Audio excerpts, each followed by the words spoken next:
આ સામે આ ચોક છે અને એની એક્ઝેક્ટ આ સામે મંદિર છે. મંદિરનો મેં એન્ટ્રી ગેટ ઇન્ડિકેટર તમે જોઈ શકો છો. ઘણો જૂનો એન્ટ્રી ગેટ છે અને અંદર જઈએ છીએ આપણે અને સામે તમને મંદિરના દર્શન કરાવું છું.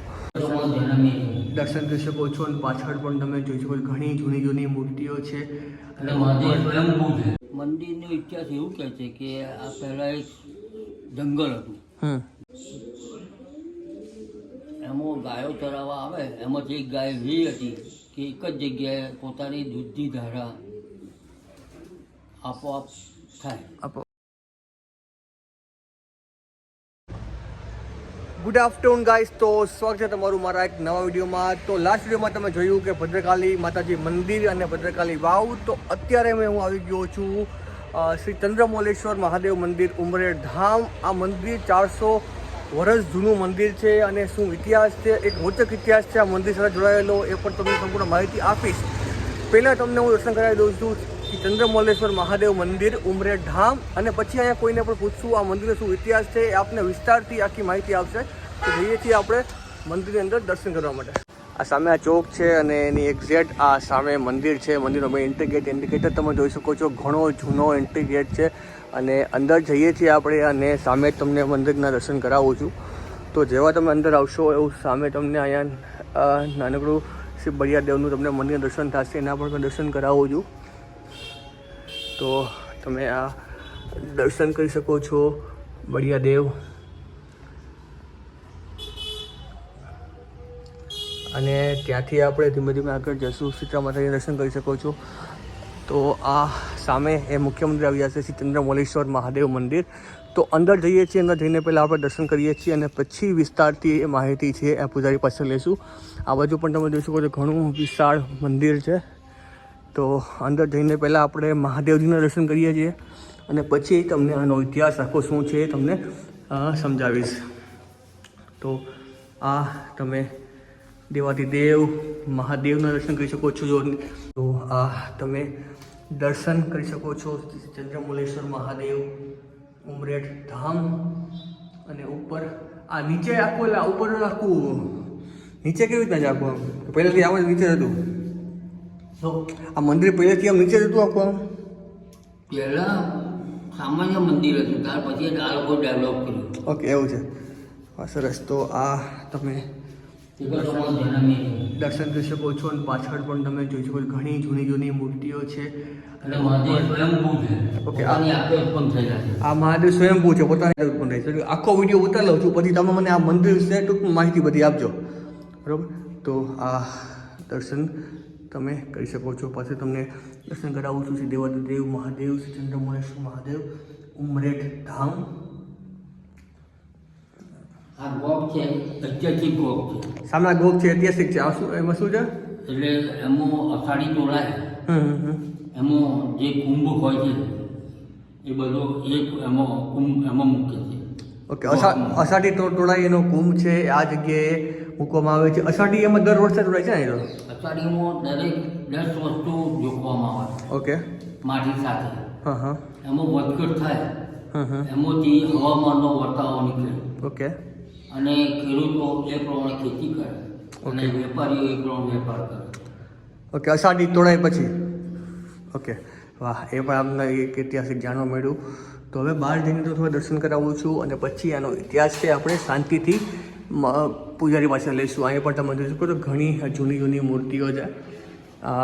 ગણપતિના પણ તમે દર્શન કરી શકો છો અને આ બાજુ તમે હનુમાનજી માતા પણ દર્શન કરી શકો છો. ઉપર મહામૃત્યુંજય મંત્ર લખેલો છે, એની ઉપર પણ ચંદ્રમૌલેશ્વર મહાદેવ ઉમરેઠમાં જે આરતી ગવાય છે એ આરતીનો પણ સંપૂર્ણ ઇતિહાસ છે. અને આ કીર્તન હવે બહારથી હું દર્શન કરાવી દઉં છું આ સ્થાનના. ઓકે, આ બાજુ પણ તમે જોઈ શકો છો ઘણું વિશાળ મોટું મંદિર છે. પાછળ પણ તમે ઘણું વિસ્તાર જોઈ શકો છો. અહીંથી તમને આ તુલસીનો ક્યારો તમે જોઈ શકો, કેવો મસ્ત તુલસીનો ક્યારો, જૂનો ક્યારો. આવો ક્યારો આપણા સિટીમાં હવે ક્યાંય નથી એવો તમે આ તુલસીનો ક્યારો પણ આ જોઈ શકો છો. અને આ આખું મંદિર છે અને મંદિરની બાજુમાં પણ ઘણા નાના મોટા મંદિરો છે. આ બાજુમાં વખત મંદિર છે એ શું છે? બાજુમાં મંદિર છે, મહાદેવનું મંદિર છે ને? બે મંદિર બાજુમાં છે. સમાધિઓ છે. સમાધિઓ છે. ઓકે, જે પહેલા સંતો થઈ ગયેલા ઓકે ઓકે હા. એની સમાધિ. તો જઈએ છીએ આપણે જે સમાધિ છે આજુબાજુ જેટલા પણ મંદિર છે એને દર્શન કરવા માટે. તો અહીંથી આપણે આગળ જઈએ છીએ અને એ તમને હું સમાધિ સ્થાનના પણ દર્શન કરાવું છું. અહીંથી પણ તમે આ જોઈ શકો છો. આ એક પેલી સમાધિ છે અને અહીંથી આખી આ બીજી સમાધિ છે એના પણ તમે આ દર્શન કરી શકો. અને પાછળ પણ જોઈ શકો છો ઘણું વિશાળ પાછળ મોટું મંદિરનું પટાંગણ છે. આ બાજુ પણ જોઈ શકો છો ઘણું વિસ્તારથી આખું મંદિર છે. તો આ હતું ચંદ્રમૌલેશ્વર મહાદેવ મંદિર. તો હવે જઈએ છીએ આપણે આ મંદિરનો શું ઇતિહાસ છે એ જાણવા માટે. પૂજારી જે છે એની પાસેથી આપણે આ મંદિરનો સંપૂર્ણ ઇતિહાસ છે જાણીશું. અને પછી આપણે જવાનું છે ડાકોર. અને ડાકોરમાં પણ ઘણા બધા તમને હું દર્શન કરાવીશ. ડાકોર જે મંદિરનું દર્શન કરાવીશ અને ત્યાં પણ ઘણા બધા આવા ઐતિહાસિક મંદિરો છે એના પણ દર્શન કરાવીશ. તો અત્યારે હું જાઉં છું પૂજારીજી પાસે અને આની મંદિરની આપણે ટૂંકમાં છે માહિતી પ્રાપ્ત કરીશું અને તમને હું સમજાવીશ. તો જઈએ છીએ આપણે પાછા એ મંદિર પાસે ને પૂજારી પાસે આપણે માહિતી છે પ્રાપ્ત કરીશું. અને આ આખું આ મંદિર ઘણું મોટું વિશાળ મંદિર છે એ પણ તમે આ નિહાળી શકો છો, દર્શન કરી શકો છો. જઈએ છીએ આપણે હવે પૂજારીજી પાસે અને વિસ્તારથી આખી મંદિરની માહિતી પ્રાપ્ત કરીએ છીએ. તો પૂજારીજી પાસે જઈએ છીએ અને આ સ્થાનનો આ મહિમા આપણે વિસ્તારથી પ્રાપ્ત કરીએ છીએ. તો તમારું નામ પહેલાં કહો. મારું નામ ગિરીશભાઈ ચંદ્રશંકર દવે. દવે ઓકે. ઉમરેઠના વતની બાદખેડા બ્રાહ્મણ. ઓકે. હવે આ મંદિરનો ઇતિહાસ છે એ મને કહો કેટલા જૂનું મંદિર છે. તમે જે આ અષાઢી તોડવાની જે કીધું એનો શું ઇતિહાસ છે અને બીજી કોઈ પણ તમને આ મંદિર વિશે માહિતી પ્રાપ્ત હોય તો એ જણાવો. આખી મંદિરનો ઇતિહાસ એવું કહે છે કે આ પહેલાં એક જંગલ હતું. જંગલ સાથે સ્મશાન ભૂમિ. એમાં ગાયો ચરાવવા આવે એમાંથી એક ગાય એવી હતી કે એક જ જગ્યાએ પોતાની દૂધની ધારા આપોઆપ થાય, અખંડ ધારા હતી. અને પછી જ્યારે એને ખેડૂત એટલે એનો ભરવાડ કે રબારી ઘરે બધા જાનવરો ઘરે લઈ જાય અને દોવાનો ટાઈમ થાય ત્યારે એ જ ગાયને દોવે તો દૂધ ના મળે. એ તપાસ કરે કે આ દૂધ જાય છે ક્યાં, કોણ દોઈ લે છે. તે ફરી બીજે દિવસે તપાસ કરી એ ગાય એક જ જગ્યાએ ઊભી રહી અને પોતાની દૂધની ધારા ત્યાં વહેતી કરી. એટલે ગામ લોકોને વાત કરી. ગામ લોકોએ ખોદકામ કર્યું, મહાદેવજી ઉત્પન્ન થયા. એટલે એના મનમાં જે શંકા હતી કે મારું દૂધ જાય છે ક્યાં, મારી ગાયનું દૂધ, એ શંકા દૂર થઈ અને ભગવાન ઉપર ગાયના દૂધનો અભિષેક કાયમ થતો હતો. અને પછી ખોદકામ કર્યા પછી મહાદેવજીની ઉત્પત્તિ થઈ. એમાંથી ગામ લોકોએ સામાન્ય મંદિર બનાવ્યું. એમાં રજવાડાઓમાં રાજમાતા મીના દેવી, સિદ્ધાર્થ રાજા એ લોકોએ થોડું ડેવલપ કર્યું મંદિરનું, જીર્ણોદ્ધાર કર્યો અને ત્યાર પછી વિસ્તારથી આખું મંદિર થયું. ઓકે.